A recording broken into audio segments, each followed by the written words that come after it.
Hi అండి, welcome to జీవనాధార generic pharmacy Nagaram.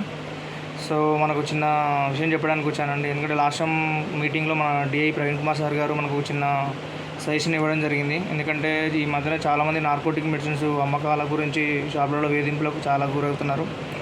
So medicines కావాలి కంపల్సరీ అని వచ్చి మెడికల్ షాపులలో లొల్లి చేయడం కానీ సంథింగ్ అది వాళ్ళపై ఫార్మసిస్టులపై దాడి చేయడం కానీ అలాంటివి జరుగుతున్నాయండి. సో మనకి ఎందుకంటే మన సార్ మనకు వచ్చిన సజెషన్ అంటే కంపల్సరీ షాపులలో సీసీ కెమెరా అనేది కంపల్సరీ పెట్టాలి. దానివల్ల మనకు ఫార్మసిస్టులు కానీ మెడికల్ షాప్స్ కానీ కొన్ని ఉపయోగాలు ఉంటాయి. సో వాళ్ళు వచ్చి మన మీద దాడి చేసినా కానీ మామూలుగా మెడిసిన్స్ గురించి కూడా ఇబ్బంది పెట్టినప్పుడు కానీ మనం సీసీ కెమెరా ఫుటేజ్ ద్వారా మనం పైన వాళ్ళకి కంప్లైంట్ ఇస్తే కూడా వాళ్ళు మనకు బెటర్ ఇన్ఫర్మేషన్ అనేది ఇస్తుంటారు.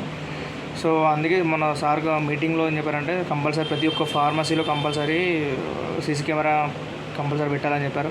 సో నేను కూడా ఇప్పుడు రీసెంట్గా పెట్టాను. అంతే ఆల్మోస్ట్ ఇంతకుముందు కూడా ఉండే, బట్ కొంచెం చిన్న ఇష్యూ వల్ల ప్రాబ్లం ఉండే, అది క్లియర్ అయిపోయింది. ఇప్పుడు మళ్ళీ రిపేర్ చేయించి పెట్టేశాను. సో కంపల్సరీ ఇప్పుడు ఈ మధ్యన చాలామంది నార్కోటిక్ మెడిసిన్స్ గురించే తిరుగుతూ ఉన్నారు. ఇప్పటికి కూడా నాకు 2-3 టైమ్స్ చాలామంది వచ్చారు షాప్లకి, వచ్చి ఇట్లా కావాలని కొంచెం ఇబ్బంది పెట్టడం జరిగింది. సో నేను ప్రిస్క్రిప్షన్ కంపల్సరీ ఉండాలి సార్ అని చెప్పినా కూడా లేదు కానీ చిన్న వేరే తెలిసిన ఆర్ఎంపీస్ కానీ సంథింగ్ వాళ్ళతోని రాపించుకుంటున్నారు. సో అవి కూడా మనకు దాని ద్వారా కూడా మనం నార్కోటిక్ మెడిసిన్ అనేది సేల్ చేయొద్దు.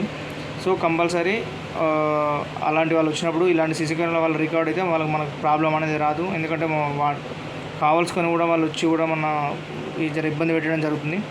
సో కంపల్సరీ సీసీ కెమెరా అందరూ కంపల్సరీ పెట్టించుకోండి, అందరికీ మనకు ఉపయోగపడేది. ఇలాంటి సమాచారం మనకు ఇచ్చినందుకు మన ప్రవీణ్ కుమార్ సార్ గారికి ధన్యవాదాలు చెప్పుకుంటూ ఈ మరిన్ని వీడియోల కోసం మన ఛానల్ని సబ్స్క్రైబ్ చేసుకోండి.